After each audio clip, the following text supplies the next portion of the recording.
to where you could actually follow where they had gone, not because an army had just walked through there, but you could follow the trail of blood from those who were walking through the snow and the ice with no shoes. That was Sullivan's line. So I promise you, it was not something held against him that he was a little bit late for the battle. The battle only lasted for about an hour. The Hessians never had a chance. You know, they were doing, you know, Christmas night festivities and, you know, drinking and just having a good time, and weren't prepared for a winter time battle, even though it wasn't officially winter at that time. Apparently we have a tree to move here. We'll take care of that though.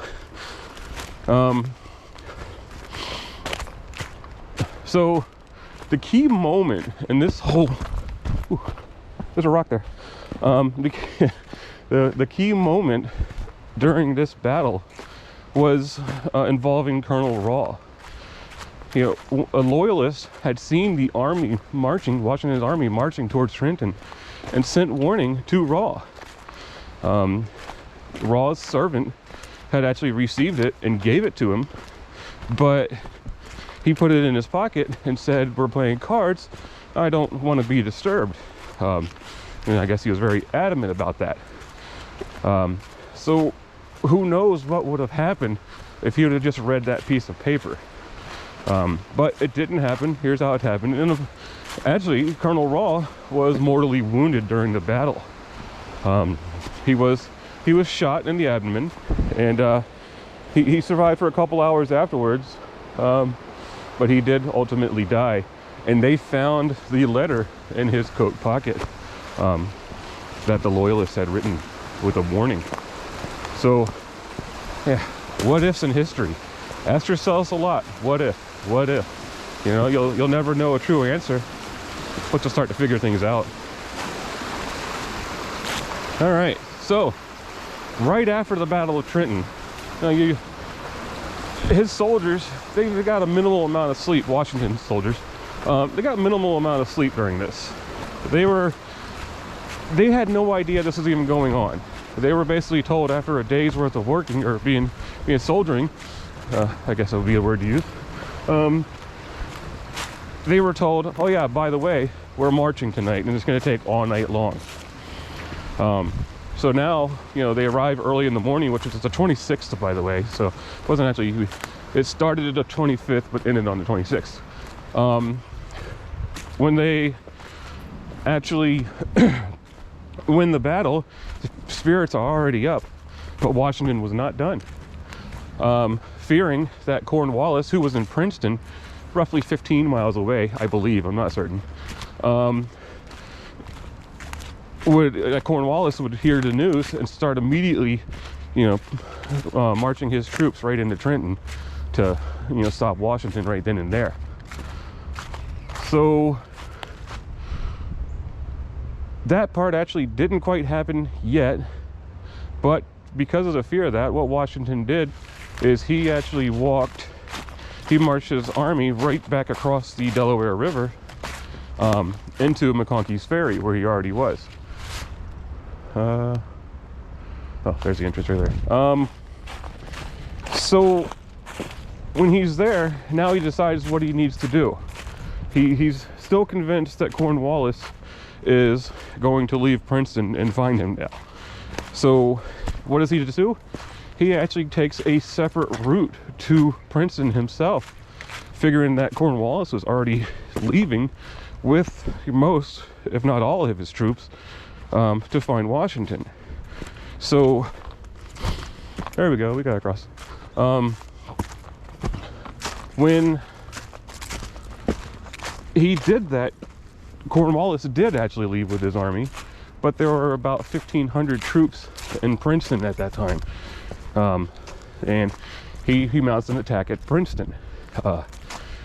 This time we have General Mercer, who's actually ahead of this battle in Princeton.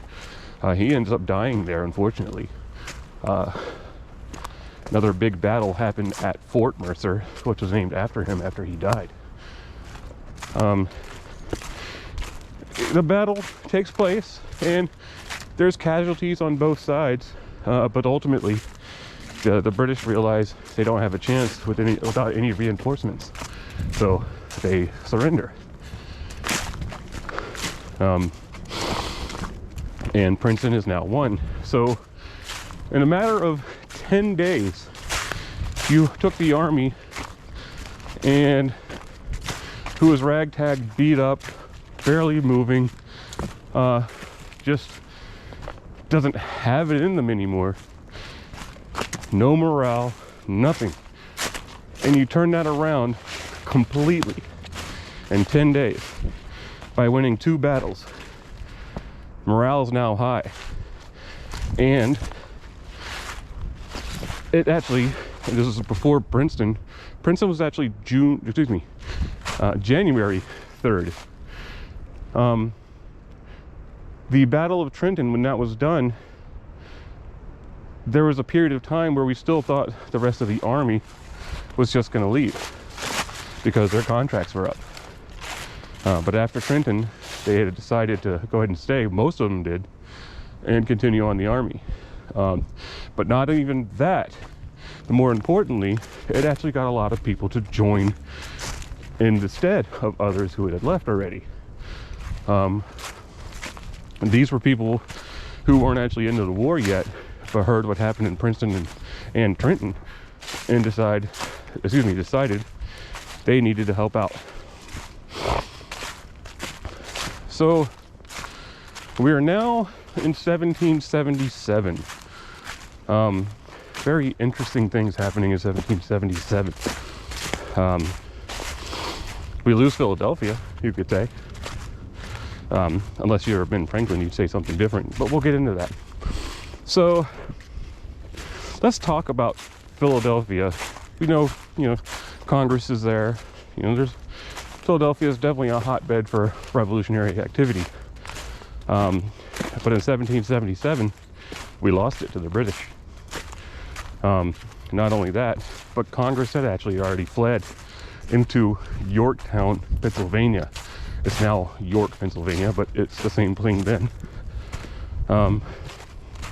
So our story is going to start in Quebec. And we're going to have a couple more people introduced here now. First things first, let's talk about General Burgoyne for the British Army. Gentleman Johnny. Mr. I'm not just going to bring what I need, I'm going to bring everything from my house with me as I try to travel down the Hudson River. But General Burgoyne, through General Howe and also with Great Britain, had basically devised a plan to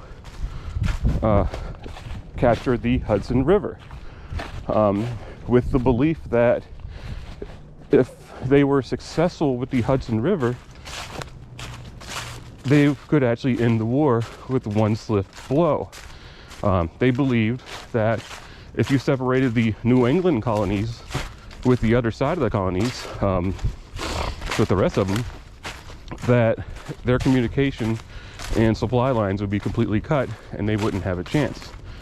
I believe that to be true. If that would have happened, I think we'd be done right then and there. So yeah, we're still going. I actually haven't been back this far yet.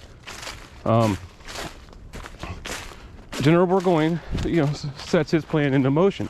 He's going to travel down the Hudson River. He's going to go right past Fort Ticonderoga and recapture that on his way.